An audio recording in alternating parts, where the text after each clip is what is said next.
The song that we just heard by the One Heart Choir is, the lyrics are based on a poem that comes from a book by the author Kent Keith, Anyway, the Paradoxical Commandments. And this beautiful little book is all about the power of conscious effort to make changes in the world, especially when that effort is motivated by a genuine concern for other people. And how that genuine concern for other people can really bring into play a beneficial energy that makes a contribution to the world, even though there are substantial problems with doing good. Anyway. Oh dear. Because sometimes the good works that we do aren't wanted, or they're not recognized, or they're not acknowledged, or we're not appropriately thanked for them. And the author says that if you and I are in the business of doing good for applause, or in the business for doing good for recognition, we're going to be disappointed, because sometimes that doesn't come. And we ought not to let that stop us from doing the good that is in us, that wants to come through us anyway. His story is delightful. He started teaching students in the 60s. They were trying to achieve change in the system, and he was trying to coach them to bring that change by working from within the system and to keep their attention focused on genuine concern for other people, and to not get discouraged when the change didn't come about as soon as they wanted. So he laid down these 10 paradoxical commandments as a challenge to see, can they stay on task? Can they encourage themselves to keep on doing good even when the good that they wanted to see come about was rejected, was not as effective as they had hoped? Anyway, he stopped teaching and he moved on. And, for 25 years he did other things. And one day, 25 years later, he was attending a Rotary meeting. And it is the custom in a Rotary meeting, I understand, to begin the meeting with a reading or a prayer or a poem or something like that. And so the person who was assigned the task to start the reading said, well, because Mother Teresa, who had recently passed away, has died, I'd like to read a poem by her as a tribute to her. And the person read the paradoxical commandments, and he sat there going, wait a minute. That's my poem. I wrote that. So he went to the person afterwards and said, where did you get that? And the person said, well, it's from a little, I think, anonymous book about Mother Teresa, and at the end of it, it shows this picture of the poem, which apparently comes from a plaque on the wall of her children's home in Calcutta. And he said he got chills because something he had written 30 years ago had made its way around the world and landed on a wall in Mother Teresa's home for children, and it was attributed to her. And it had been going everywhere. It had become quite famous indeed. In fact, he even got a call from the chief of police from the Honolulu Police Department saying, are you that Kevin who wrote that poem? Because it was part of a training and they were trying to connect. And clearly these commandments touched some vein of truth in the world that many of us discover just in everyday life. And it's this: not all of life makes sense, and it's frequently not fair. And we ought not to let that stop us from doing the good that wants to come through us. He writes in the little book, he says, it's best to begin by just admitting that the world is crazy. And it really doesn't make any sense. And even though the world itself doesn't appear to make sense all the time, you and I can. You and I can bring personal meaning into play by using our minds to connect with the spiritual guidance that is everywhere present in this world. Our topic is, my mind is a center of divine activity because it exists within the everywhere present mind of the Creator. In fact, remember the affirmation we just read together? Just in case you forgot. We see a world in which spiritual guidance is valued and where we are called to conscious social action. You see, the idea is that spiritual guidance can lead me to participate in the world in a conscious way when I access and use it. Well, what would unconscious way be? Well, I'll come up with an example. You probably have a few of your own. Let's see. A person not voting and then wondering how the country got to be the way it is.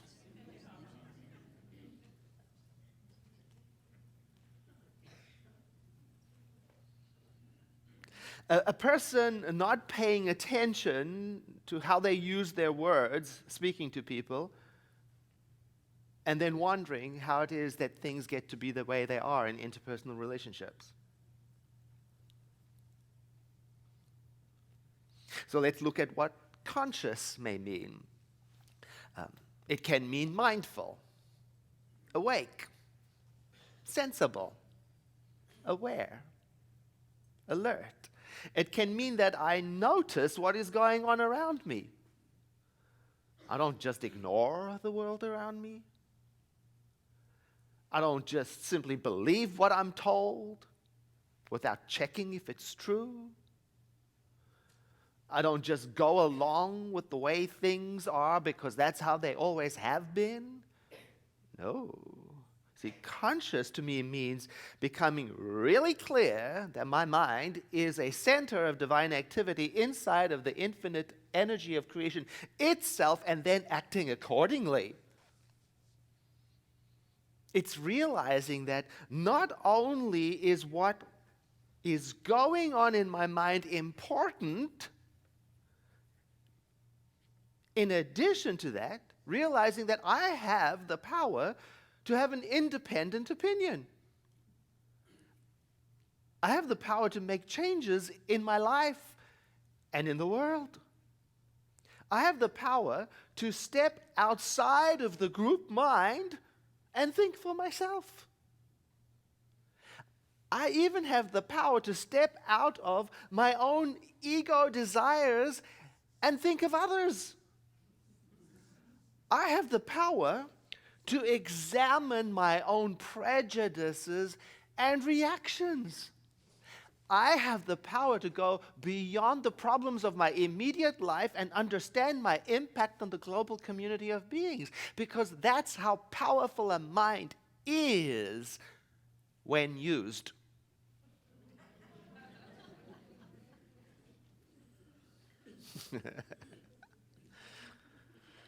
So when I use my mind to connect with the guidance of spirit, that is how I show that I value spiritual guidance. Because, I don't pay no mind to things I don't value. So if I say, like we said a moment ago, perhaps you said it too in the affirmation, that I value spiritual guidance, well, then it's going to show. I'm going to connect with it. I'm going to consult it. I'm going to refer to it. I'm going to ask myself frequently, what would spiritual guidance have me do here? Now, if that seems too vague, another word for spirit is love. It's a synonym. I could ask myself the same question. What would love have me do here? And when I take time to listen to that, love, it will not lead me into unconscious social action. It will not let me act in a way that is contradictory, even though we heard in the song that sometimes people are contradictory. Other people. The world may appear to be contradictory from time to time, but we don't have to.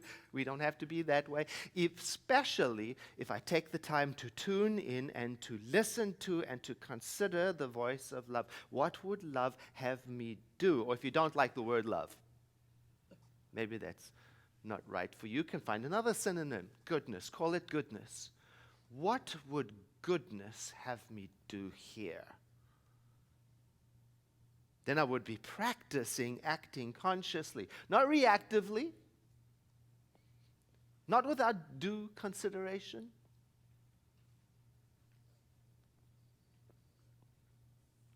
Two weeks ago, I mentioned to you that our international movement, Centers for Spiritual Living, is having some trouble because our international convention is scheduled to take place in 2017 in Nashville, Tennessee. And the governor of Tennessee, Bill Haslam, signed a bill into law allowing mental health professionals to deny service to lesbian, gay, bisexual, and transgender patients if such people conflict with the professional's religious conviction.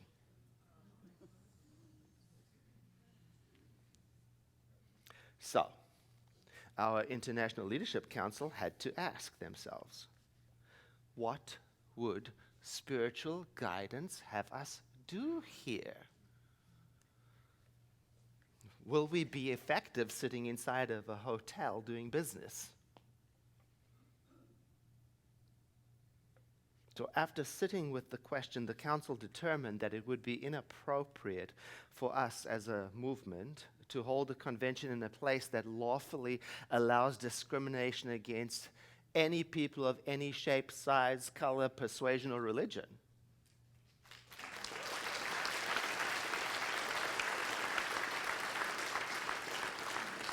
So our leadership council on Friday voted to cancel the contract with the Sheraton Hotel in Nashville, even though it was at great loss, financial loss to the movement.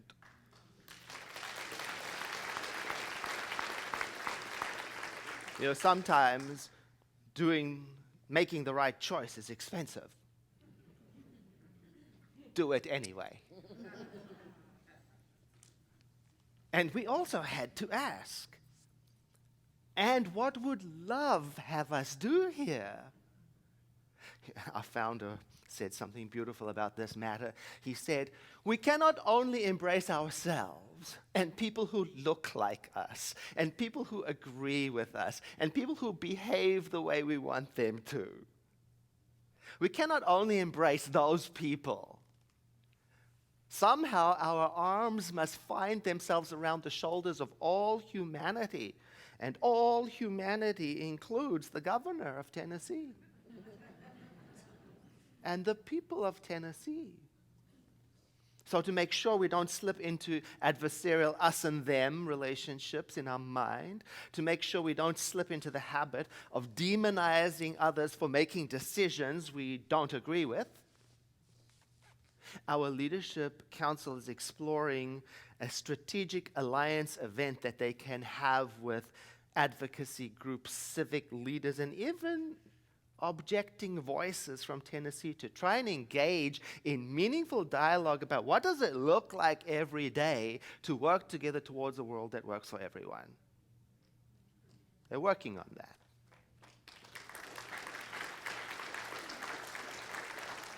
Which is why I love that the choir sang that song for us, The Paradoxical Commandments.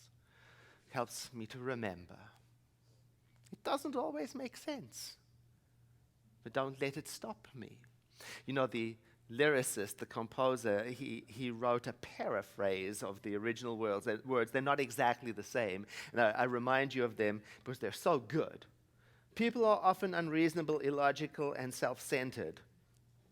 Other people. Forgive them anyway.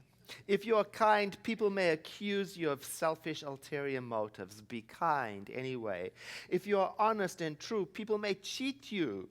Be honest anyway. What you build today may be torn down tomorrow. Build anyway. If you find serenity and happiness, people may be jealous. Be happy anyway. The world needs your happiness. The good you do today may be forgotten tomorrow. Do good anyway. Just do good anyway.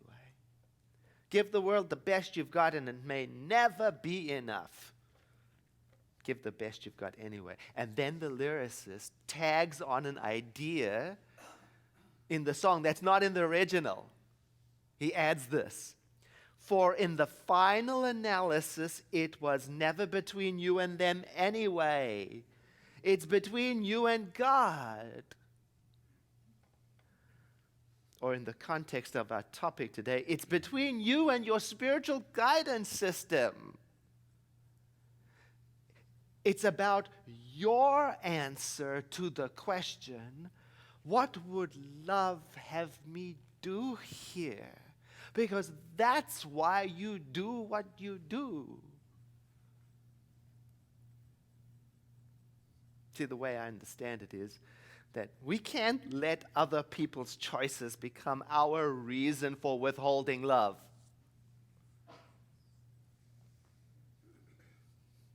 And somebody may say, well, those paradoxical commandments, I don't know, they seem a little off-putting, a little bit judgmental, a little bit discouraging, a little bit pessimistic. It might leave a person with a bad taste in their mouth about humanity in general. Could make things get worse. My response is that if you and I do the anyway part of the commandments, as the commandments suggest, we will find that we would not be able to maintain an adversarial, them, us, judgmental attitude towards humanity anyway. Because if you think about it, the commandments are asking us to forgive, to be kind, to be honest, to build, to be happy, to do good, and to give the world the best we've got.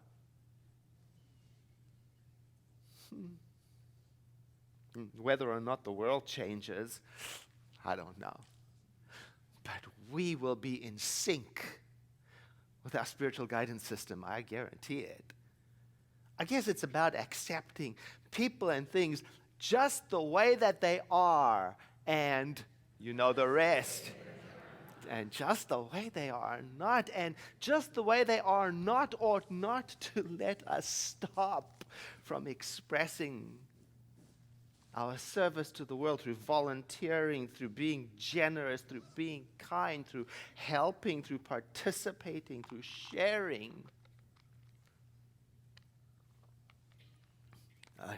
Is it enough to just do the little bit of good anyway? Because sometimes I think it's not. I worry. I get despondent. And I take my courage, my inspiration from Emily Dickinson. If I can stop one heart from breaking, I shall not live in vain.